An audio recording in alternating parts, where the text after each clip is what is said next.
इस लेक्चर में standard costing and variance analysis का एक क्वेश्चन सॉल्व करेंगे। रिव्यू प्रॉब्लम है ये, गैरी सैनोरी की बुक से। तो इस रिव्यू प्रॉब्लम के थ्रू हम जो है इस क्वेश्चन को समझेंगे कि किस तरीके से ये वेरिएंसेस जो हैं सॉल्व हो रहे हैं। तो सबसे पहले रिक्वायरमेंट रीड करते हैं क्वेश्चन की। Compute the direct material, direct labour and variable manufacturing overhead variances. तो हमें मटेरियल के, लेबर के और वेरिएबल ओवरहेड के वेरिएंसेस को सॉल्व करना है। तो इसमें क्या कह रहे हैं, company produces a single product, variable manufacturing overhead is applied to production on the basis of direct labour. The standard cost for one unit of product are as follow. ये जो लाइन है काफ़ी इंपॉर्टेंट है, क्योंकि इसके through फिर हमें standard cost card बनाना पड़ता है। स्टैंडर्ड कार्ड जो होता है उसमें क्या होता है कि हमें अमाउंट पर यूनिट फाइंड करनी होती है, मतलब एक यूनिट पे आने वाली अमाउंट कितनी होती है। तो अगर इसके थ्रू ही समझें कि फॉर एग्जांपल क्वांटिटी, मतलब अमाउंट डायरेक्ट मटेरियल के हमें 6 जो है वो रिक्वायर्ड है, 6 क्वांटिटी रिक्वायर्ड है। ठीक है, और इसका रेट क्या है, 0.50 पर 0.50 का रेट है। तो अमाउंट कितना आ जाएगा, 6 को अगर मैं मल्टीप्लाई करूँ 0.50 से तो 3 की अमाउंट पर यूनिट आ जाएगी। ये 3 इन्होंने दिया हुआ। अब ये तो हमें काफ़ी चीज़ें इसमें ऑलरेडी इन्होंने दी हुई हैं। पेपर में हमने क्या करना है कि लाजमी जो है स्टैंडर्ड कॉस्ट कार्ड अपने पास भी बनाने हैं। इसके ऊपर सिर्फ हमने रिलाई नहीं करना कि भाई हाँ ये अगर सामने बना हुआ है अमाउंट पर यूनिट हमें निकाल के दी हुई है तो हम क्वेश्चन को सॉल्व कर लें। नहीं, हमें लाजमी जो है स्टैंडर्ड कॉस्ट कार्ड अपने सामने प्रिपेयर करना है। फिर उसके बाद कह रहे हैं कि 0.6 आवर्स लगते हैं। ये चीज़ क्या बता रही है कि 0.6 आवर्स लगते हैं 18 यूनिट्स बनाने में। ऐसे समझते हैं कि 0.6 जो है आवर्स लगते हैं, और इसका रेट क्या है, 30 पर आवर का रेट है। 30 पर आवर का रेट है, तो अगर मैं 0.6 को 30 से मल्टीप्लाई करूंगा तो 18, यही मेरे पास 18 आ गया। अब ये क्या कह रहा है कि अमाउंट पर यूनिट है, ये 18 एक यूनिट की अमाउंट है। ठीक है, इस एक यूनिट अमाउंट को आने तक जो है हमें कितनी लेबर के आवर्स रिक्वायर्ड थे, 0.6 आवर्स रिक्वायर्ड थे। और एक आवर का रेट क्या था, हमारे पास 30 का रेट था। तो इस तरीके से हम स्टैंडर्ड कॉस्ट कार्ड अपना बना रहे हैं, अमाउंट पर यूनिट फाइंड कर रहे हैं सारी। फिर उसके बाद जो है हमें क्वेश्चन में ही इन्होंने बता दिया था कि वेरिएबल मैन्युफैक्चरिंग ओवरहेड जो है वो अप्लाइड हो रहे हैं प्रोडक्शन में on the basis of direct labour our. मतलब वेरिएबल ओवरहेड को उन्होंने लिंक कर दिया है डायरेक्ट लेबर आवर से। तो जितने डायरेक्ट लेबर आवर्स रिक्वायर्ड हैं उतने ही वेरिएबल ओवरहेड में भी हमारे डायरेक्ट लेबर आवर्स रिक्वायर्ड होंगे, लग रहे होंगे। अब इनका रेट क्या है, यहाँ पे भी वैसे दिया हुआ है कि 0.6 आवर्स। ठीक है, इधर भी उन्होंने दिया हुआ है। अब क्वेश्चन में जो होता है, पेपर में जो होता है कि इस तरह से सारी डिटेल्ड इन्फॉर्मेशन नहीं दी गई, हिडन होती है इन्फॉर्मेशन ना। तो हमें पता होता है कि अगर ये इस लाइन का मतलब क्या है कि उन्होंने बोला है कि डायरेक्ट लेबर आवर्स से लिंक्ड है, तो जो डायरेक्ट लेबर आवर का 0.6 आवर्स लग रहे हैं वही वेरिएबल ओवरहेड में भी लग रहे हैं। इसका रेट क्या है, 10 पर आवर का रेट है। तो अगर हम 0.6 को 10 से मल्टीप्लाई कराएं तो हमारे पास 6 आ गया, जो कि यहाँ पर दिया हुआ। तो इन सब का टोटल कर लेते हैं। तो ये टोटल 27 आ गया, यहाँ पे भी दिया हुआ है। अब ये मैंने यहाँ पे क्या किया हुआ है कि direct material, labour, variable overhead को सबको ऐड किया, तो मार्जिनल कॉस्टिंग के हिसाब से मेरे पास टोटल बनता है। ठीक है, मार्जिनल कॉस्टिंग में से फिर अगर मैं फिक्स कॉस्ट को माइनस कर देता हूँ मेरे पास एब्जॉर्प्शन कॉस्टिंग के थ्रू आ जाता है। तो अभी जो है यहीं तक की इन्फॉर्मेशन थी, तो हमने बस यहीं पर अपना क्वेश्चन किया। अब आगे हमें क्या बता रहे हैं, ड्यूरिंग ड्यूरिंग जून 2000 यूनिट्स पर प्रोड्यूस। ये पहले हमें स्टैंडर्ड डेटा दिया हुआ था। अब जो है ये देखें स्टैंडर्ड कॉस्ट कार्ड का डेटा दिया हुआ था, मतलब अब जो है वो एक्चुअल डेटा दिया हुआ है। बता रहे हैं कि 2000 यूनिट्स जो है वो प्रोड्यूस हो चुके हैं। The cost associated with June operation were as follows. Material जो हमने परचेज किया है वो 18,000 है, 0.60 पर जो है उसका रेट है, और ये टोटल अमाउंट बन रही है। और मटेरियल जो हमने फिर इशू किया है प्रोडक्शन में, ठीक है, ये हमने परचेज किया था और ये आगे प्रोडक्शन में भेज दिया, वर्क इन प्रोसेस में भेज दिया, कितना, 14,000। अब यहाँ से पता क्या चल रहा है कि मटेरियल परचेज और मटेरियल इशू जो है वो बराबर नहीं है। परचेज हमने 18,000 की है, बाकी 4,000 हमने अपने पास क्लोजिंग इन्वेंट्री में रख दिया होगा, 14,000 जो है हमने इशू कर दिया आगे। फिर डायरेक्ट लेबर का डेटा दिया हुआ, वेरिएबल ओवरहेड का एक्चुअल डेटा दिया हुआ। तो एक एक करके जो है इन वेरिएंस को सॉल्व करते हैं। सबसे पहले हम मटेरियल के वेरिएंस को सॉल्व कर रहे हैं। उसमें हमने केस बनाया है कि मटेरियल परचेज जो है वो बराबर नहीं है, not equal to material issue. क्योंकि यहाँ से हमें पता चल रहा है 18,000 जो है हमने मटेरियल परचेज किया है, इशू कितना किया है हमने, 14,000 का। तो मटेरियल परचेज बराबर नहीं है मटेरियल इशू के। अब मटेरियल प्राइस वेरिएंस फाइंड करते हैं। एमपीवी क्या है, मटेरियल प्राइस वेरिएंस। ये क्या, ये किस तरह से आएगा इसमें जो है हमने प्राइस का डिफरेंस लेना है, मतलब ये जो कॉस्ट है ना इसका डिफरेंस लेना है। क्वांटिटी को हमने एक्चुअल रखना है, जैसे एक्चुअल क्वांटिटी यहाँ पे भी आ रही है, एक्चुअल क्वांटिटी यहाँ पे भी आ रही है। डिफरेंस क्या आ रहा है, यहाँ पे स्टैंडर्ड कॉस्ट ले रहे हैं और यहाँ पे एक्चुअल कॉस्ट ले रहे हैं। ने मटेरियल प्राइस वेरिएंस में कॉस्ट का डिफरेंस लेना होता है। यहाँ पे हमने स्टैंडर्ड कॉस्ट रखी है, यहाँ पे एक्चुअल कॉस्ट रखी है, और एक्चुअल क्वांटिटी हमारी सेम ही है। इससे पता क्या चल रहा है, स्टैंडर्ड हमें बता क्या रहा है, ये वाला मटेरियल प्राइस वेरिएंस ये बता रहा है कि हमने जो स्टार्ट में स्टैंडर्ड कॉस्ट जो अपनी डिसाइड की थी ना, उसके हिसाब से अगर एक्चुअल क्वांटिटी परचेज करते हैं तो कितने की आएगी, और फिर उसको एक्चुअल से कंपेयर करेंगे कि एक्चुअल क्वांटिटी इंटू एक्चुअली हमें क्या कॉस्ट पड़ी। तो हमें प्राइस, इन दोनों को अगर हम डिफरेंस लेंगे माइनस करेंगे तो हमें पता चल जाएगा कि प्राइस में कितना चेंज आ रहा है। और यहाँ पे परचेज मैंने इसलिए लिखा है क्योंकि परचेज की क्वांटिटीज यूज हो रही होंगी। ठीक है, अब क्वांटिटी वेरिएंस को समझते हैं, मटेरियल क्वांटिटी वेरिएंस को। अब जब हमने प्राइस वेरिएंस में प्राइस का डिफरेंस ले लिया है ना, यहाँ स्टैंडर्ड कॉस्ट रखी थी, यहाँ एक्चुअल कॉस्ट रखी थी, तो यहाँ हमने प्राइस का डिफरेंस नहीं लेना, यहाँ पे हमने कॉस्ट को स्टैंडर्ड ही रखना है। जब भी यहाँ पे मैंने स्टैंडर्ड कॉस्ट रखा, स्टैंडर्ड कॉस्ट रखा, यहाँ पे हमने क्योंकि क्वांटिटी का वेरिएंस है तो क्वांटिटी का डिफरेंस लेंगे। यहाँ पे स्टैंडर्ड क्वांटिटी आ रही है, यहाँ पे एक्चुअल क्वांटिटी आ रही है। ठीक है, और जब मटेरियल परचेज इक्वल नहीं होता मटेरियल इशू के, तो ये वाली जो मटेरियल क्वांटिटी वेरिएंस में जो क्वांटिटी होती है वो यूज्ड वाली आ रही होती है। हमें दो क्वांटिटीज दी हुई है, एक मटेरियल यूज वाली दी हुई है क्वांटिटी, एक परचेज वाली दी हुई है। तो यहाँ पे जो होगी वो परचेज वाली क्वांटिटीज आएंगी और यहाँ पे यूज वाली क्वांटिटीज आएंगी। तो इस केस को अच्छे से समझना है। तो अब इसको सॉल्व करते हैं। एक्चुअल क्वांटिटी को मैंने मल्टीप्लाई कराना है स्टैंडर्ड कॉस्ट है। स्टैंडर्ड कॉस्ट का हमारा ये वाला कॉलम है, एक्चुअल डेटा हमें यहाँ से मिलेगा। तो एक्चुअल क्वांटिटी दी हुई है 18,000। ठीक है, 18,000 यूनिट्स दिए हुए हैं into standard cost. Standard cost जो हमें मटेरियल की दी हुई है वो दी हुई है 0.5। ठीक है, 9,000 आ गया। इसलिए मैंने कहा था कि ये डेटा बनाना, स्टैंडर्ड कॉस्ट कार्ड बनाना बहुत जरूरी है। हमें सामने सामने सारी इन्फॉर्मेशन अब मिल गई। तो हमें पता चल गया कि 9,000 जो है ये आ गया। इसमें से इसको हम माइनस कराएंगे, क्या, actual quantity into actual cost. Actual quantity 18,000 into 0.060 actual cost, ये टोटल इन्होंने हमें करके दे दिया 10,800। हम खुद से भी कर सकते हैं। एक्चुअल क्वांटिटी कितनी है, 18,000 की, इंटू एक्चुअल कॉस्ट कितनी है, 0.60 की। तो यही हमें 1,0800 हमारा आ जाएगा।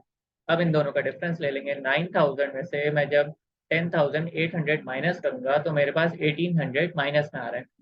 ठीक है, अब जो भी वेरिएंस अगर माइनस में आएगा तो उसका मतलब है वो अनफेवरेबल है, और जो भी वेरिएंस प्लस में आ रहा होगा तो उसका मतलब होगा कि वो फेवरेबल है। तो ये हमने मटेरियल प्राइस वेरिएंस सॉल्व कर लिया। अब मटेरियल क्वांटिटी वेरिएंस को सॉल्व करते हैं। स्टैंडर्ड क्वांटिटी को मैंने मल्टीप्लाई कराना है स्टैंडर्ड कॉस्ट से।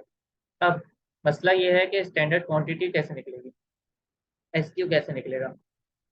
ठीक है, एस क्यू यहाँ पे निकाल लेते हैं। एस क्यू कैसे निकलेगा, कितने यूनिट्स एक्चुअली परचेज हुए, प्रोड्यूस हुए, 2,000 यूनिट्स। ठीक है, एक्चुअली कितने यूनिट्स प्रोड्यूस हुए, 2,000 यूनिट्स। और हर एक यूनिट बनाने पे हमें कितने का जो है मटेरियल रिक्वायर्ड होता है, 6 का। कितने यूनिट्स प्रोड्यूस हुए, एक्चुअली 2,000। हर एक मटेरियल बनाने में हमें कितने का रिक्वायर्ड होता है, 6 का। तो 2,000 को 6 से मल्टीप्लाई कराया तो स्टैंडर्ड क्वांटिटी मेरे पास आ गई। ठीक है, स्टैंडर्ड क्वांटिटी जो है पेपर में निकालनी पड़ती है, वो किस तरह से निकलेगी, जितने भी एक्चुअली यूनिट्स प्रोड्यूस होंगे उसको मल्टीप्लाई करा देंगे कि कितने मटेरियल क्वांटिटी रिक्वायर्ड होती है पर यूनिट बनाने में। देखो, ये 6 रिक्वायर्ड होता है एक यूनिट बनाने में। अब मुझे 2,000 यूनिट्स मैंने बनाया है तो 2,000 से सिंपल मैंने मल्टीप्लाई करा दिया 6 को, ये हुआ है बस। तो ये 12,000 आ गया। अब यहाँ सॉल्व कर लेते हैं। स्टैंडर्ड क्वांटिटी हमें पता चल गई 12,000। इसको मैंने मल्टीप्लाई कराना है स्टैंडर्ड कॉस्ट से। स्टैंडर्ड कॉस्ट का डेटा ये दिया हुआ 0.5। ठीक है, स्टैंडर्ड कॉस्ट मटेरियल के स्टैंडर्ड कॉस्ट का डेटा हमें यहाँ सॉल्व किया हुआ है 0.5। इससे मैंने मल्टीप्लाई करा दिया। यहाँ पे मैंने क्या करना है कि एक्चुअल क्वांटिटी कौन सी वाली, यूज्ड वाली। तो एक्चुअल क्वांटिटी, मटेरियल की क्वांटिटी, ये एक्चुअली डेटा है सारा। यूज्ड वाली कितनी है, 14,000 की। 14,000 की। अब यहाँ मसला होता है कि पेपर में जो है स्टूडेंट्स क्या करते हैं कि एक्चुअल क्वांटिटी यूज की जगह परचेज वाली लिख लेते हैं, तो वो आंसर गलत हो जाता है उससे। अब हमने क्या किया, एक्चुअल क्वांटिटी यूज को स्टैंडर्ड कॉस्ट से मल्टीप्लाई कराने हैं। स्टैंडर्ड कॉस्ट से यहाँ पे 0.5, तो ये हमारे पास आंसर 7,000 आ गया। इन दोनों का डिफरेंस ले लेते हैं। इन दोनों का डिफरेंस -1,000 में क्या बता रहे हैं कि अनफेवरेबल। अब बहुत सारी बुक्स में और बहुत सारी जगहों पे क्या होता है कि ये एक्चुअल क्वांटिटी को जो है ना, वो इसमें मतलब एक्चुअल क्वांटिटी अलग से करके इन दोनों का डिफरेंस ले रहे होते हैं। तो मेरा मशवरा ये होता है कि पूरा जब फॉर्मूला सामने आपके पास लिखा हुआ होता है तो हमें चीज़ें ढूंढने में आसानी होती है। तो अगर इसी तरीके से चलेंगे, इसको अपने पास कॉपी में राइट कर लें और इस तरीके से अगर समझ लें चीज़ों को, तो क्योंकि बहुत आसान हो जाएंगी फिर सारी चीज़ें।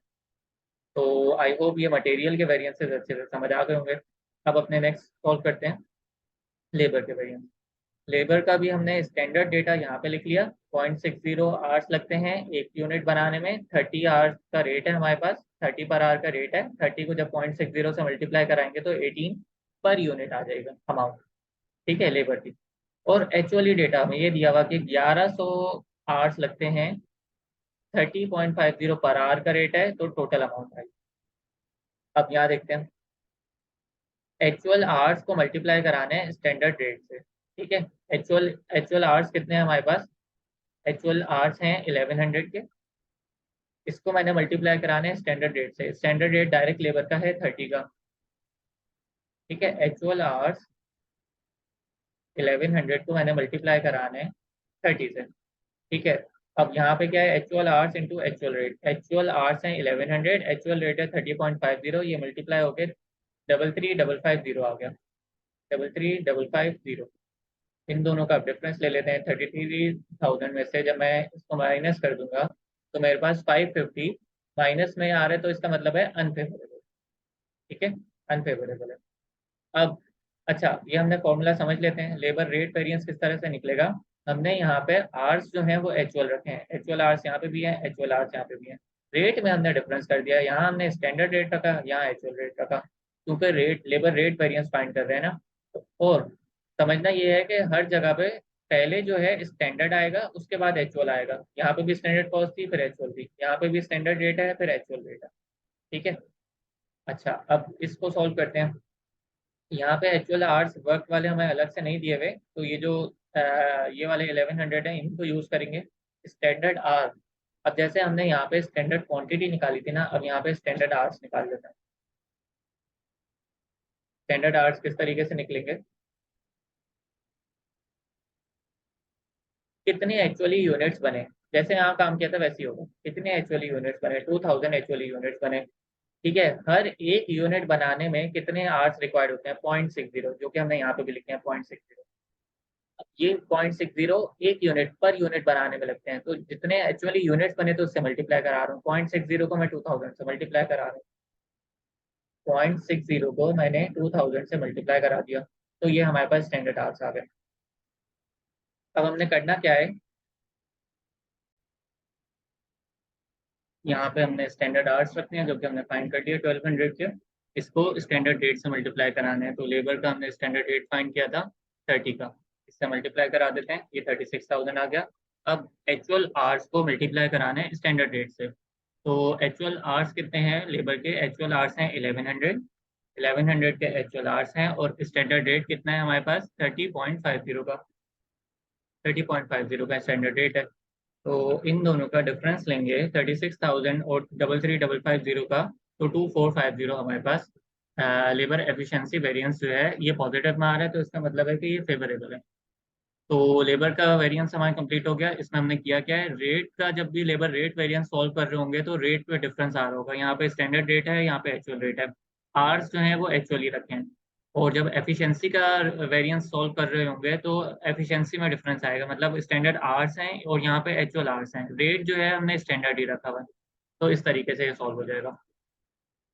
उसके बाद जो है लेबर के वेरिएंस सॉल्व हो गए। अब वेरिएबल ओवरहेड के वेरिएंस सॉल्व करते हैं। वेरिएबल ओवरहेड के वेरिएंस सॉल्व करने में हमने सबसे पहले देखना होता है कि वेरिएबल ओवरहेड को लिंक किससे किया गया है। तो यहाँ पे जो है वेरिएबल ओवरहेड के वेरिएबल ओवरहेड वेरिएंस जो है वो लिंक किससे हैं। तो यहाँ पे हमें क्वेश्चन में बताया था कि वेरिएबल ओवरहेड को जो है वो लिंक किससे किया है? On the basis of direct labour hours से। जब भी यहाँ पे हमने जो 0.6 यहाँ पे लेबर आवर्स है, वो यही यहाँ पे भी हम सेम 0.6 लेबर आवर्स रखे थे। तो यहाँ पे हमें पता चल गया कि लिंक हुआ है डायरेक्ट लेबर आवर्स से। यहाँ पे मैंने दोनों चीज़ें लिखी हैं कि पेपर में किसी से भी लिंक कर सकते हैं, मशीन आवर्स से भी कर सकते हैं और लेबर आवर्स से कर सकते हैं। तो अब हमने सॉल्व करना है वेरिएबल ओवरहेड एक्सपेंडिचर वेरिएंस को। वेरिएबल ओवरहेड एक्सपेंडिचर वेरिएंस होता है और वेरिएबल ओवरहेड एफिशिएंसी वेरिएंस होता है। दो वेरिएंस होते हैं। यहाँ पे जो है एक्चुअल आवर्स वर्कड रखे हैं। ठीक है, एक्चुअल आवर्स वर्क रखे हैं। अगर यहाँ पे एक्चुअल आवर्स वर्कड होते तो यही वाले एक्चुअल आवर्स आ रहे होते हैं। वर्क मैंने इसलिए लिखा है, अभी यहाँ पे जो है लेबर में डिफरेंस नहीं है, आवर्स पेड और आवर्स वर्क में डिफरेंस नहीं है। अगर आवर्स वर्क होता तो ये वही वाले आर होते हैं। ठीक है, और लेबर ओवरहेड एफिशिएंसी वेरिएंस है। वेरिएंस जो है बिल्कुल सेम है, यहाँ पे भी एक्चुअल आवर्स हैं और एक्चुअल आवर्स हैं। एक्सपेंडिचर वेरिएंस में हमने रेट का डिफरेंस लिया है, यहाँ पे स्टैंडर्ड रेट रखा है, यहाँ पे एक्चुअल रेट रखा है। एफिशिएंसी वेरिएंस में हमने रेट को सेम रख दिया, स्टैंडर्ड रख दिया रेट को, और आवर्स को यहाँ पे स्टैंडर्ड आवर्स रख दिया, यहाँ पे एक्चुअल आवर्स रख दिया। इसको सॉल्व कर लेते हैं। एक्चुअल आवर्स वर्क कितने हैं, लेबर से लिंक्ड है तो लेबर वाले ही होंगे 1100। ठीक है, और स्टैंडर्ड रेट से मल्टीप्लाई कराने हैं। स्टैंडर्ड रेट वेरिएबल ओवरहेड का स्टैंडर्ड रेट है 10, से मल्टीप्लाई करा दियो, मल्टीप्लाई बाय 10 और इक्वल। ठीक है, फिर मल्टीप्लाई ये है actual hour into actual rate. Actual hour into actual rate ये डायरेक्टली मल्टीप्लाई करके दिया हुआ है 12980 का। ठीक है, 12980, इन दोनों का डिफरेंस ले लेते हैं। तो माइनस में आ रहा है 1980, इसका मतलब है अनफेवरेबल है, 1980 आ रहा है। अब standard hours into standard rate, standard hour किस तरीके से फाइंड हो गए, यहाँ पे फाइंड कर लेते हैं।